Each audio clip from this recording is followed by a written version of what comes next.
sé que todo el mundo estamos siguiendo Sinaloa, pero ¿cómo definen lo que está ocurriendo? ¿Qué pasa en Sinaloa?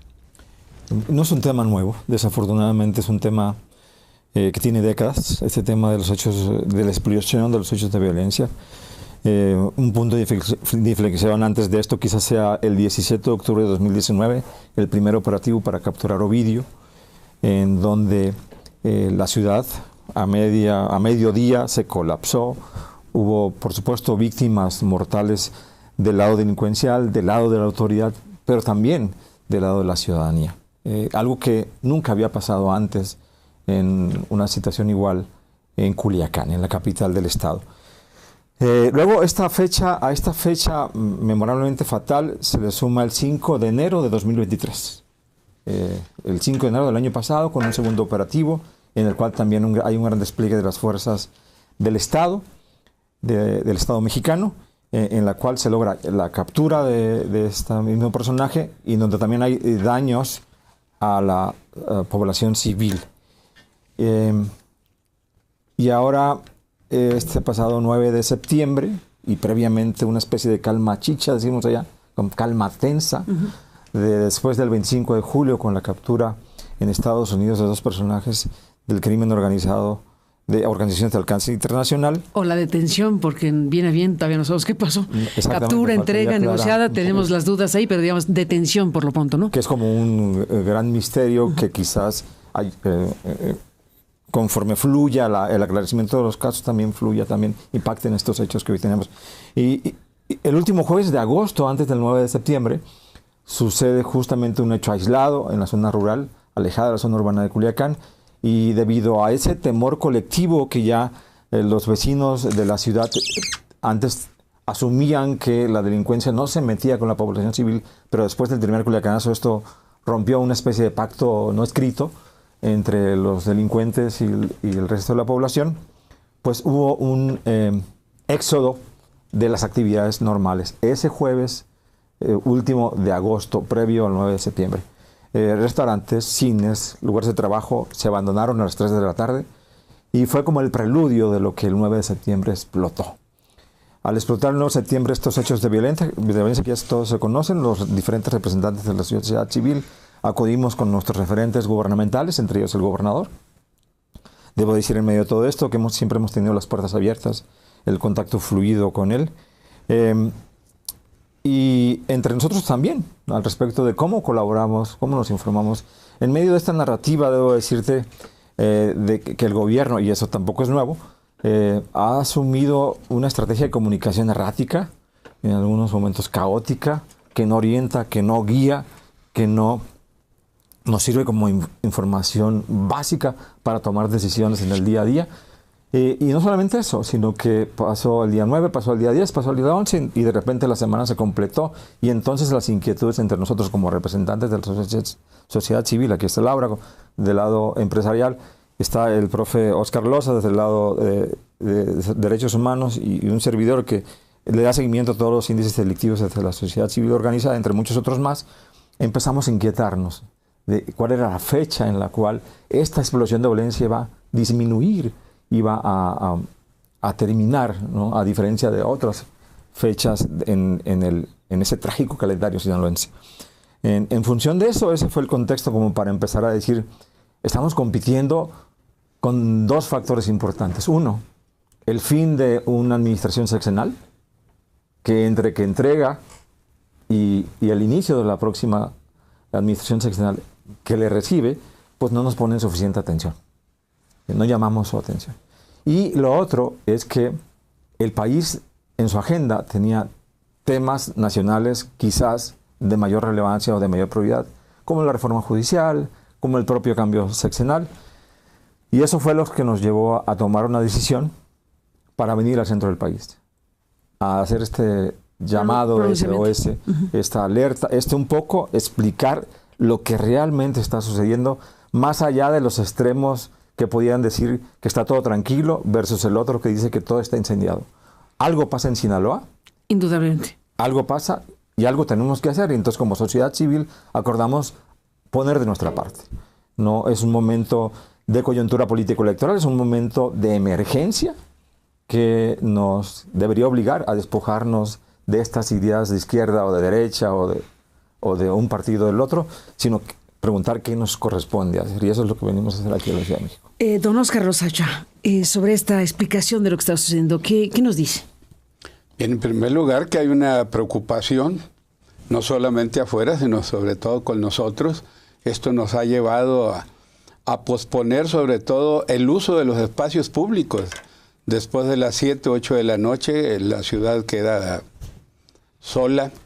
Cuando ciudades grandes, ya a partir de 1 millón de habitantes, no duermen tradicionalmente, pues Culiacán de alguna manera se ha confinado en los hogares precisamente por eso. Y bueno, esto nos lleva para decir qué se hace por parte de la autoridad y qué se hace por parte nuestra. Hemos dado algunos datos duros, lo mismo que ha registrado la autoridad. Cuando decimos ha habido hasta el día 8, pues al menos 154 homicidios registrados, ha habido 194 personas calidad de desaparecidas, hay más de 200 familias que han tenido que ser desplazadas de los lugares de origen donde ellas vivían. Y esto nos lleva a decir, bueno, ¿qué hacemos para el regreso de esa tranquilidad que requiere el estado de Sinaloa? Y allí, como dice Miguel, es muy importante que nosotros veamos, por eso hemos estado demandando de la autoridad una actitud, acciones de parte de ellos y decir, la solución solo la podemos encontrar si coincidimos en las agendas la sociedad civil y también la autoridad. Estamos, sí, en una situación bastante compleja y ustedes proponen cosas específicas. Laura Guzmán Torrontegui, presidenta de Canirac, efectivamente es un tema de seguridad, es un tema de derechos humanos, es un tema de autoridad, es un tema de crimen organizado, es un tema económico, es un tema financiero, en fin, tiene todas las aristas. Presidenta de Canirac, Laura, ¿qué nos dices? Carmen, cuando inició el 9 de septiembre, nosotros pensábamos que iba a ser un par de días y que hasta allí íbamos a esperar. Y comenzamos a practicar las estrategias que ya teníamos definidas como en pandemia, porque ya sabíamos de alguna forma que la sociedad se iba a resguardar. Sin embargo, la primera semana tuvo una dinámica, la segunda semana empezó... Tu micrófono está un poco bajito, ¿lo puedes subir? Sí, claro. Gracias, ándale. La segunda semana comenzamos a ver que nuestras ventas no pasaban de entre el 30 y el 50%. De lo que normalmente tenía. De lo que normalmente. Entonces esto te dice... 30, sí, te dice que no hemos podido alcanzar nuestro punto de equilibrio. Estuvimos platicando con el presidente de Concamín, con el presidente Alejandro Malagón, y le exponíamos, tenemos diferentes niveles de sectores en donde nos va impactando en diferentes semanas, pero la parte de entretenimiento, el comercio ambulante, que no es necesariamente formal, pero que está vivo, el comercio de mercados, el área de entretenimiento, salones de fiesta, hoteles, pues todo esto comenzó a colapsarse. Nosotros como restaurantes tenemos entre un 30 y un 50, pero la hotelería está en ceros. Los salones de eventos con toda la vida social que nos caracteriza tanto en Culiacán, pues se fue. Salones de belleza no te quiero contar, ¿no? Y todo eso se ha ido postergando.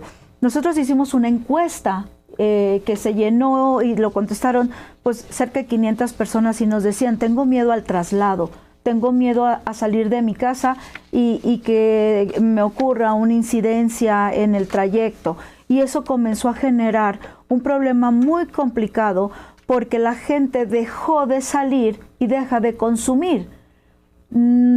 Se dedican a comprar lo esencial, alimentos y nada más, y pagar sus servicios de sus vidas domésticas.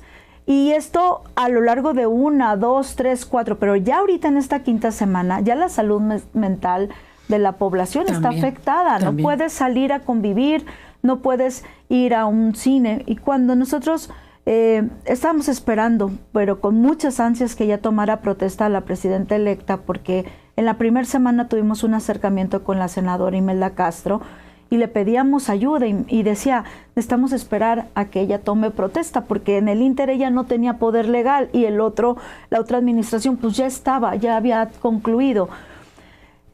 Al llegar ella, se le entregan y tenemos acuse de estos documentos y hacemos un llamado muy puntual, y desde mi perspectiva económica es en donde estamos haciendo una petición importante. En Culiacán tenemos 5,680 negocios de alimentos, desde la señora que hace tamales hasta los restaurantes de fine dining o también gente que vende el insumo como en mercados. De todos ellos, nosotros tenemos un porcentaje muy importante de pyme que tienen entre 10 y 20 empleados, y en su gran mayoría los tenemos entre 5 y 10 empleados.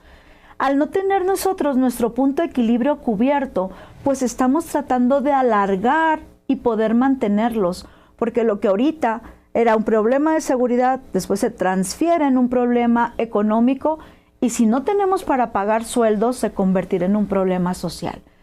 ¿O ya lo es? Todavía no, porque hemos hecho mano de lo que tenemos. Todavía no en calidad de colapso, pero problema es. Y no nos quedan muchas semanas. Estamos pidiendo una ayuda económica, no estamos pidiendo nada a fondo perdido, estamos pidiendo apoyo para el PYME, préstamos entre 300, 500 mil pesos o 100 mil pesos, depende del tamaño de la empresa, para inyectar flujo. Necesitamos inyectar para que la economía vuelva a avanzar. Programa Express de créditos blandos para pymes sin requisito de buró de crédito es la segunda medida urgente. A ver, si quieren, vamos por partes. Tenemos una pausa, si les parece. Tenemos una pausa y regresamos con ustedes para escuchar a Miguel Calderón Quevedo, a Laura Guzmán Torrentegui y a Óscar Loza Ochoa de Sinaloa, para que nos cuenten con mayor detalle de estas medidas de urgencia, de emergencia que están planteando. Y después de la pausa entramos en materia. Gracias. Buzón de voz.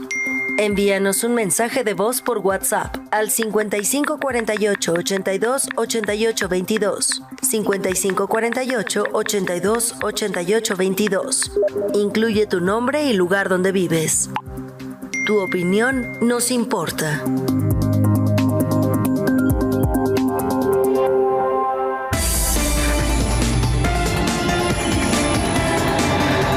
Aristegui, en vivo. Continuamos.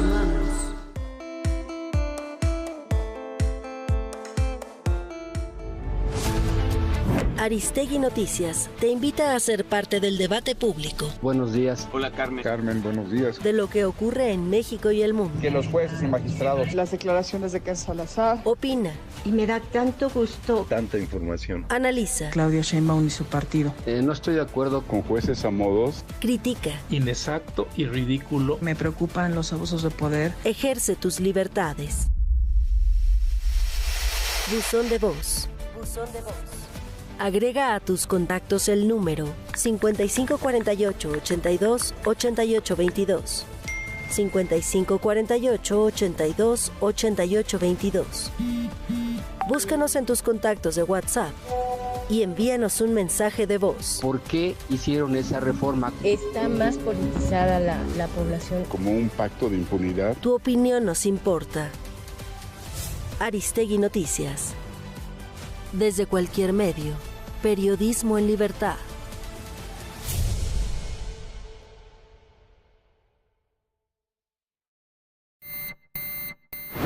Ahora también estaremos en YouTube, Aristegui en vivo. Y como siempre, encuéntranos en www.aristeguinoticias.com.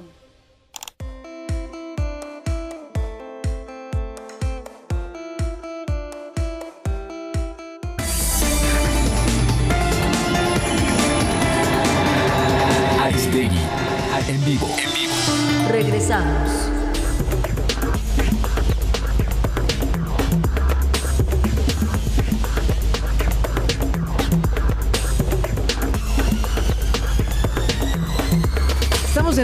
Estamos de regreso en esta mesa y bueno, siéntanse libres nuestros tres invitados para hablar entre nosotros cuatro aquí mismo. Ya les di la palabra para una primera ronda, pero bueno, estamos ahora abriendo este diálogo entre los cuatro. Miguel Calderón Quevedo de este Consejo Coordinador General, Coordinador General del Consejo Estatal de Seguridad Pública, Laura Guzmán Torrentegui, presidenta de Canirac, y Óscar Loza Ochoa, fundador integrante de la Comisión de Defensa de los Derechos Humanos de Sinaloa. Ustedes vienen a la capital del país y dicen, aquí estamos porque necesitamos que Sinaloa sea una situación de emergencia. Ustedes piden como medidas, y les pido que las enlisten, primero una declaratoria de emergencia económica que comprenda varias cuestiones. ¿Por qué no nos cuenta Óscar Loza qué están pidiendo en específico? Bien, las de carácter económico las dejamos aquí a Laurita. Vamos por partes. Pero, pues obviamente cuando hablamos de una situación de emergencia no es solo lo económico. De alguna manera hemos dicho, Culiacán y Sinaloa se cuecen aparte. Lo que queremos llamar la atención al país es de que allí se iniciaron hace décadas este tipo de actividades. En los años 90 no faltamos quienes planteamos incluso que tomaran medidas para que esto no se volviera un problema de carácter nacional. No nos hicieron caso y ahí tenemos, no solo Sinaloa. Pero para poder atender nuestra emergencia requerimos obviamente de la atención y del apoyo de la autoridad federal, la parte de las autoridades del Estado. Las escuelas, por ejemplo, hablamos de colapso, bueno, pues los padres de familia no están llevando en su mayoría a sus hijos a clases. La universidad regresó el día de hoy La universidad sí, es un hoy tema. regresó, sí. Aparte de los problemas que había. Pero en clases presenciales no era solo la Universidad Autónoma de Sinaloa. Las escuelas primarias y secundarias, llamando por un lado la Secretaria de Educación Pública a clases y los padres de familia dicen, espérate, todavía no. Entonces requerimos obviamente que los espacios públicos nos ayude la autoridad a ganarlos de nueva cuenta para poder regularizar las actividades culturales, las actividades educativas y el trabajo en general que hace la sociedad.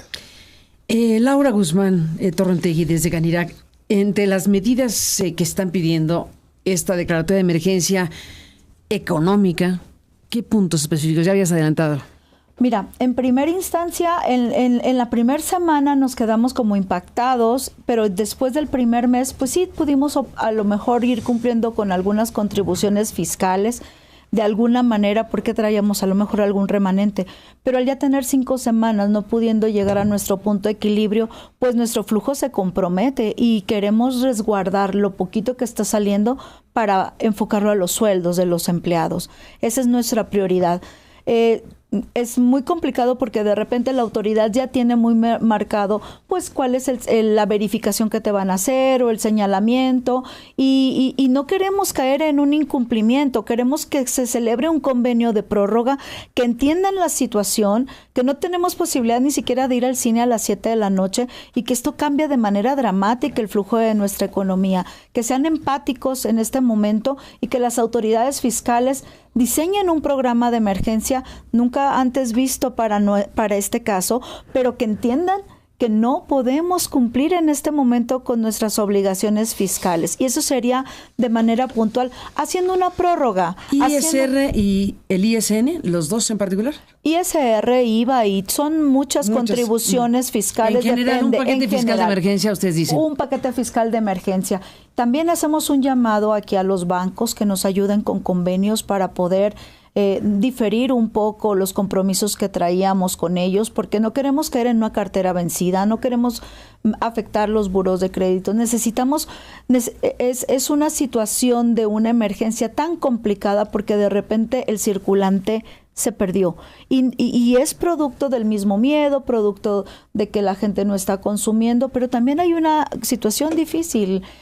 Mucha gente está emigrando de la ciudad, mucha gente tomó a sus familias y quienes pudieron pues salieron del país y muchos otros están considerando levantarse. Las franquicias o cadenas internacionales importantes o negocios pues tienen mucha posibilidad de cerrar la puerta y mueves tu empresa a otro lado, pero quienes vivimos allí, quienes somos de allí, no nos vamos a salir, queremos recuperar nuestra ciudad y necesitamos esa ayuda.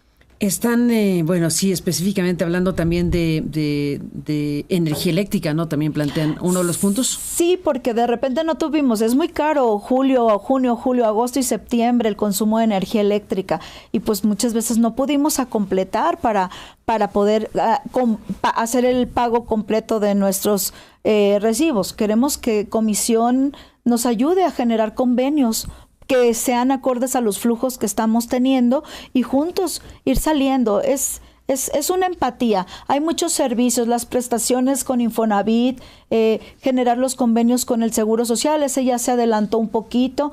En el Infonavit es muy posible que se genere, acababan de nombrar al director de esta institución. Estamos pidiéndole que se vuelva a considerar un programa como cuando la pandemia, que podías diferir los compromisos y pagarlo en parcialidades, principalmente. Necesitamos salir de esta. Decidieron venir a la capital de la República Mexicana a exponer esto ante los medios de comunicación. Les aprecio que hayan venido en particular para esta conversación. ¿Tuvieron alguna conversación con alguna autoridad de Hacienda, alguna autoridad federal para plantear esto? Mira, el primer día vimos a la senadora Imelda y por medio de ella, le entregamos algunos oficios para que nos hiciera el favor, porque acuérdate que también hay muchas secretarías que apenas están nombrando a sus equipos de trabajo. También fuimos al Congreso de la Unión, vimos a los diputados federales por Sinaloa, que son de Sinaloa, también les dejamos esa encomienda. Y el día de ayer nos recibieron en Gobernación, en el ánimo de atendernos. A las 10 de la noche nos recibieron, querían escucharnos, querían ver también la parte de derechos humanos y comentamos algunos puntos. Ahorita estábamos esperando que nos dieran una cita en la Secretaría de Economía para que de allí se pudiera empezar a trabajar en un paquete. Estamos en espera de que esa cita se concrete. La senadora Imelda está haciendo la gestión y pues sí estamos siendo escuchados. Sí podemos decir que quisiéramos llevarnos las mochilas llenas ya de los convenios, pero eso va a tomar a lo mejor un par de días, quizá una semana o algo, pero sí ha habido esa escucha por parte del gobierno federal. Estamos a la expectativa de cuál va a ser el momento. Este es un momento que no es político, Carmen, es un momento de una emergencia nunca antes vivida. Lo platicábamos el profesor y yo en la mañana, es como un huracán que el ojo se quedó varado en Culiacán y lleva 30 días que no lo puedes mover. No hay lluvia, no hay lluvia, pero no puedes pasar tu punto de equilibrio en los ambulantes, los músicos. Estamos buscando cómo ayudar a la ciudadanía porque si no lo resolvemos en no más de 10 días, sí se nos convierte en un problema social crítico. Antes de escuchar a Miguel Calderón Quevedo, Laura, ¿se centra el asunto en Culiacán principalmente? Bueno, desde luego Culiacán es el foco de atención, pero... Cuando esto inició, las Fuerzas Armadas tenían una misión que era contener que no se pelearan dentro de la ciudad. Y déjate, digo que tenemos una plena confianza incluso el secretario, el secretario que estuvo, el comandante Leana, que estuvo atendiéndonos al sector empresarial, en verdad que logró un gran respaldo para el sector empresarial para generar esa confianza. Y fueron sacando a estos grupos hacia las orillas. Desafortunadamente impactó en municipios muy pequeños y ellos ahorita sí tienen desabasto de insumos. ¿Cuáles, por ejemplo? Elota, Cozalá, El Dorado, Concordia, San Ignacio, porque han estado, y es el sur de Sinaloa principalmente. Tú has visto cómo se han generado esa situación tan crítica en el túnel de Durango para Mazatlán, y ha habido un fenómeno que ha estado disminuyendo, pero siguió ocurriendo. Había estado tapadas las vías de comunicación y eso encarece el traslado de los insumos, sobre todo de la materia prima para nosotros. Miguel, está esta solicitud de medidas urgentes que están ustedes planteando en esta visita a la capital de la República Mexicana. Está pues el tema de las armas, ¿no? Ustedes están planteando acciones para desarmar a la delincuencia organizada. que uno diría, pues sí, es lo que tiene que ocurrir. La pregunta es si lo van a poder hacer. La delincuencia organizada es de grandes ligas en Sinaloa, es tremendo lo que ahí ha sucedido a lo largo de la historia. Hay víctimas, hay policía municipal, hay un conjunto de cosas. ¿Nos puedes describir qué están planteando al respecto? Si quisiera aprovechar para generar un contexto en analogía, en comparación con el resto del país, porque desde diferentes foros, por eso es importante venir acá, se ha dicho, pues es que en Guanajuato hay un mayor número de víctimas, si comparas Ciudad Juárez con Culiacán, hay mayor número de homicidios allá que acá, igual Tijuana, igual Colima. Sin embargo, al dar un seguimiento histórico de esto, en ninguno de esos lugares se ha semiparalizado el día a día, la cotidianidad, como aquí lo estamos explicando. Y comprender eso no es sencillo. Si solamente analizas las cifras, entonces creerías ¿Qué número de personas muertas? Entonces ese es el indicador, pero no. No lo es, ¿no? No solamente. En Guanajuato, a pesar de las circunstancias del contexto, celebran próximamente el Festival Cervantino y qué bueno. Nosotros suspendimos las fiestas de la ciudad. Nosotros suspendimos el Grito de Independencia como una celebración tradicional. En noviembre tenemos la Feria Ganadera, que es un gran evento social. Vienen las fiestas de diciembre. Pues todo eso está como en riesgo y en duda. ¿Por qué pasa eso? Decía el profe Loza, Sinaloa y Culiacán se cuesta aparte, porque justamente es la sede de un gran corporativo delincuencial de alcance a los 5 continentes, que tiene su repercusión justamente en las oficinas centrales de esas compañías ilícitas, de ese inframundo criminal. De ahí entonces que pensar en que toda la policía local es honesta, pues sería como jugar a la ingenuidad. De ahí entonces que hay que felicitar lo bueno que se ha hecho en todo esto. Ha habido contención. Si no hubiese existido contención, el día de hoy la situación estuviera doblemente caótica, hubiera un caos tremendo, y esa emergencia que estamos anunciando hoy seguramente ya estaría. Que viene por delante seguramente ya estaría. Debo darte algunos datos muy específicos. Hay 6 víctimas de las fuerzas militares federales mortales.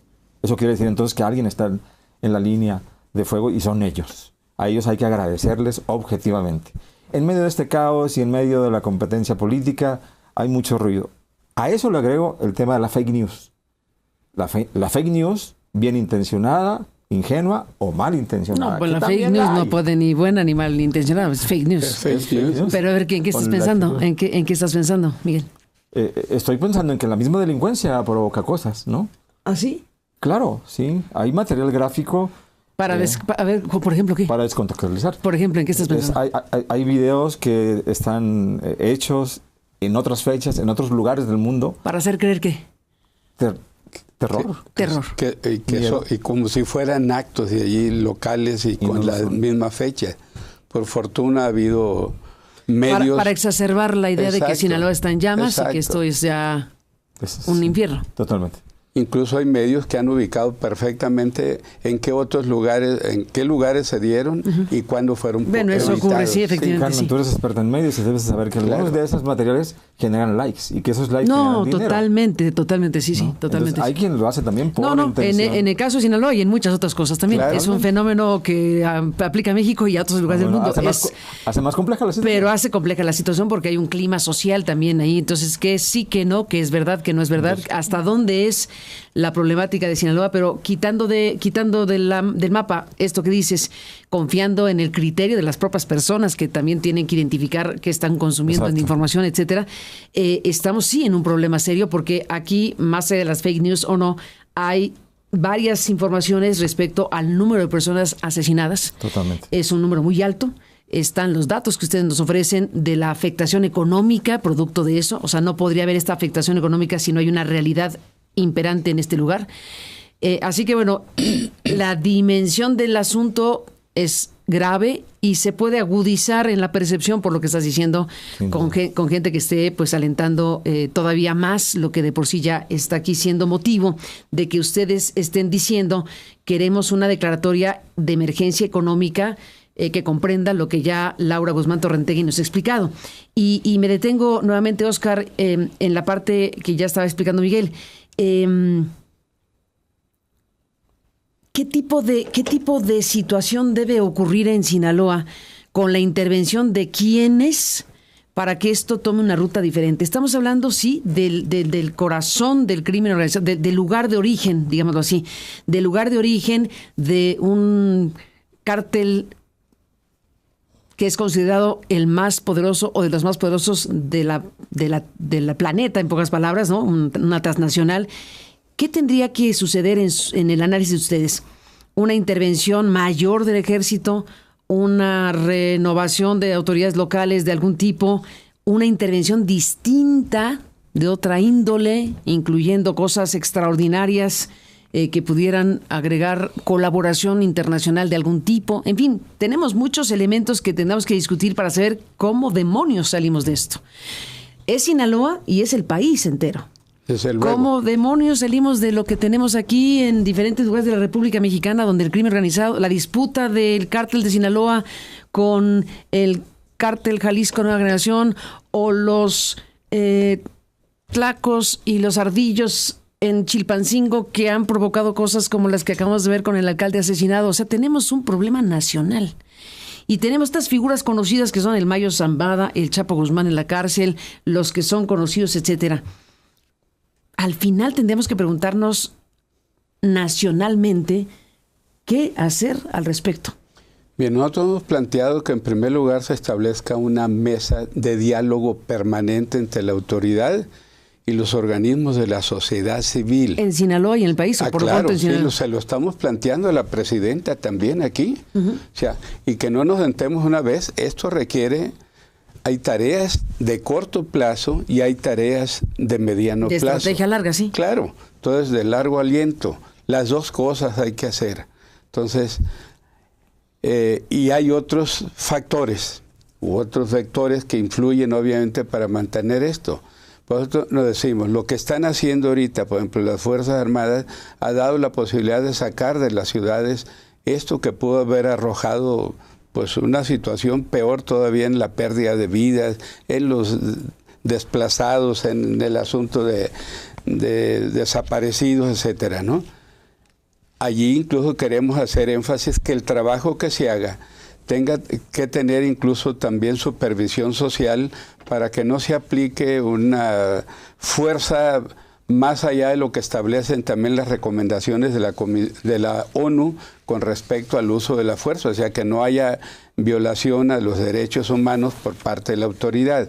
Y por otro lado, hay elementos que no hemos mencionado aquí, que son factores a nivel internacional, la banca. Yo creo que hay que mejorar la legislación con respecto a los al lavado de dinero, porque ha habido sanciones de carácter económico, pero no penales, contra los CEOs de la banca. Y bueno, usted sabe que hubo hasta una sanción de $1.800 millones para uno de los bancos, el HSBC. El Citigroup también ha tenido sanciones, tanto aquí como en los Estados Unidos, pero nadie ha ido a la cárcel por cometer ese tipo de delitos. Y por otro lado, necesitamos llegar a acuerdos con los Estados Unidos sobre el tráfico de armas. Hay dos demandas, una de 2020 y otra del 2022, que se han declarado improcedentes, a pesar de que el 2022, en junio, con Biden se aprobó la ley de protección a comunidades, y esa ley no se está aplicando cuando se acusa a los que trafican con armas. Tenemos que llegar a esos acuerdos para que nos permitan mejores condiciones a nivel nacional para atender el problema de la violencia. Miguel ha sido enfático cuando dice se han capturado, se han asegurado armas y municiones, y habla de cerca de 90,000 municiones, y eso dice de alguna manera baja la capacidad letal de estas bandas, pero por otro lado, pues si el flujo es normal a nivel internacional, pues no afecta grandemente lo que es la... Tema de temas ese, sin la menor duda, Oscar, los delitos financieros, lo que significa esta beta fundamental, porque efectivamente son los que se ven ahí, el Chapo, el Mayo, los que operan el asunto, pero aquí los circuitos financieros son realmente el verdadero desafío para realmente desmontar estas estructuras, porque pues al final de la historia, si es solamente la actuación de fuerza contra fuerza, armas contra armas, pues tenemos lo que tenemos. el tema es el circuito de los delitos financieros, tal como lo está explicando claramente. En el comunicado que ustedes han emitido dan algunos datos duros que me parece importante recuperar acá. Un poco con el tema de las fake news y qué tanto sí, qué tanto no. Bueno, ya independientemente de que alguien quiera lucrar o hacerse notar con informaciones que no corresponden a la realidad que ustedes han podido documentar y saber, lo que se puede saber al respecto, dice lo siguiente: en esta compleja situación del primer mes transcurrido, estamos hablando del primer mes transcurrido, de esta inestabilidad causada por la violencia en el centro y en el sur de Sinaloa, desde los 192 homicidios dolosos, 224 desapariciones forzadas y 200 familias desplazadas en el sur de la entidad, hasta los 1,500 negocios más o menos con horarios recortados, los 180 establecimientos cerrados definitivamente y la pérdida de casi 2,000 empleos formales en septiembre. Son los datos que ustedes ofrecen y nos dan cuenta precisamente de la dimensión que está ocurriendo. Y quedamos a la espera de que el llamado es a la sociedad en su conjunto, en México, y a las autoridades específicas, ¿no?, de asuntos económicos hacendarios, de seguridad.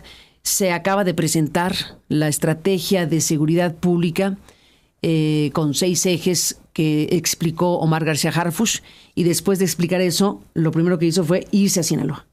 Lo primero que hizo el gobierno federal fue: aquí está la estrategia nacional, ahí está descrito los 100 días y los puntos específicos, y lo primero que hicieron fue, y se entiende por qué, ir a Sinaloa. ¿Qué esperar de esto? ¿Y qué esperar para entender qué tipo de cosa podría hacer el gobierno federal cuando nos quedamos con esta declaración? Déjenme agregar esto para escuchar esta ronda final de Andrés Manuel López Obrador, que fue un impacto enorme cuando, muy enojado, estaba alegando que estaban las cosas bien en Sinaloa, pero que algo se hizo que descompuso el asunto.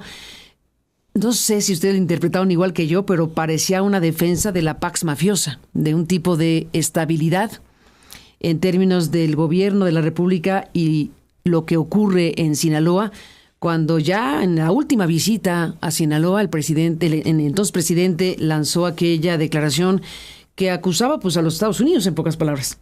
Aquí vinieron a descomponer lo que estaba estable. ¿Qué tipo de estabilidad estaba apelando el presidente de ese momento, López Obrador? ¿Y qué tipo de cosa deberíamos esperar hoy?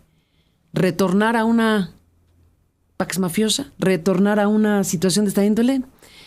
¿Qué me dices, Miguel? Yo creo que tiempos de crisis también son tiempos de oportunidades, tiempos de renovación, de esperanza, renovación de la ética y la moral en la vida pública. Y evidentemente decíamos al empezar contigo este análisis que no es un tema nuevo, y al no ser nuevo, al datar de los años 70, de los años 80, pasando por eventualidades en los 90 y ya entrado a este siglo, hemos visto cómo estas actividades ilícitas de ese inframundo criminal han permeado la vida pública en alcaldías, la vida pública en la operación. Sí, adelante. Entramos a la parte final, sí. En la operación de los módulos de riego, que por ejemplo los módulos de riego de algunas son un esquema para administrar el agua para la actividad agrícola, y la actividad agrícola en Sinaloa es muy, muy importante. Tenemos testimonios de algunos actores ahí que hablan de que estos grupos delincuenciales han permeado ese tipo de actividades.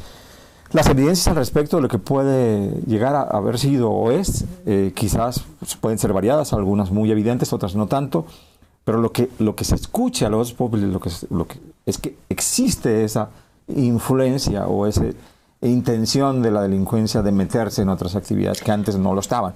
Entonces me parece que esa es la oportunidad que hoy tenemos de renovar a propósito de la crisis, renovar nuestras corporaciones policiales, renovar nuestra clase política con niveles de honestidad y marcar una raya entre lo que pasa en la delincuencia y lo que pasa en los congresos de los estados, en las alcaldías, en los sectores gubernamentales de nivel estatal, y me voy más arriba, ¿no? Y te vas más arriba, sí. Óscar, ¿cómo despedir?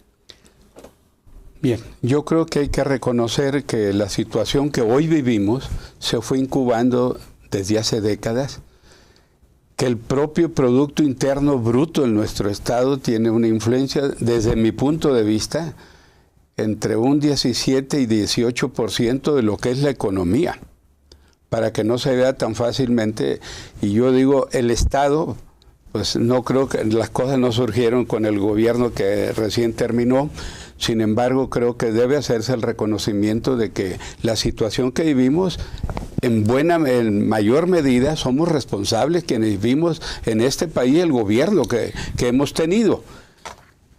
Sin duda, tiene razón desde el punto de vista relativo de la influencia de la que se aprovecha el gobierno de los Estados Unidos y que ha logrado tener influencia en eventos como el del día 25, sin duda, pero los principales responsables somos nosotros. Óscar, gracias. Laura Guzmán Torrentegui, ¿cómo te despides? Cerremos. Pues yo me despido siendo muy puntual en no perder de vista el tema económico. Es la parte que ahorita me compete y es la parte en la que quiero ayudar mucho a la gente de Sinaloa. Y también hacer un compromiso. Hemos firmado un proyecto de paz que se llama el Gran Acuerdo y tenemos un reto que para el 2030 tenemos que llegar a estar dentro de las 10 ciudades más seguras. ¿Y firmado entre quiénes? Ante un consejo de un grupo de la iniciativa privada, en donde estamos firmando todos los empresarios que pertenecemos a cámaras, asociaciones y también una gran participación de academia, porque tenemos que rescatar a nuestros jóvenes. El problema que tuvimos permeó muy profundo y tenemos que trabajar desde las raíces. Y en el tema a corto plazo, pues las políticas y las estrategias económicas que estamos solicitando nos van a ayudar a que podamos agarrar ese aire financiero y poder ponernos a trabajar. Vamos a salir adelante. Pues gracias, Laura, por estar aquí y con esta frase final que te agradecemos. Sí, se trata de salir adelante, por supuesto que hay que hacer todo para salir adelante, evidentemente que ese es el principal asunto de lo que ustedes están diciendo y estaremos al pendiente para seguir de cerca lo que vaya ocurriendo a partir de esta petición, de esta exposición que ustedes están haciendo en la capital de la República Mexicana. Buen regreso a Sinaloa, buen viaje de regreso. Gracias. Miguel Calderón, gracias por estar aquí. A ti, Carmen. Gracias, Óscar Loza Ochoa, gracias. Muy agradecido. Gracias, maestro. Y gracias, Laura Guzmán Torrentegui. Muchas gracias a ti y un saludo a todo el auditorio. A los tres, gracias Miguel, Laura, Óscar, y gracias al público que nos permitió acompañarle y seguiremos hablando, por supuesto, de lo que ocurre en Sinaloa y en el resto del país. Gracias por estar aquí, un abrazo, buenos días y hasta mañana.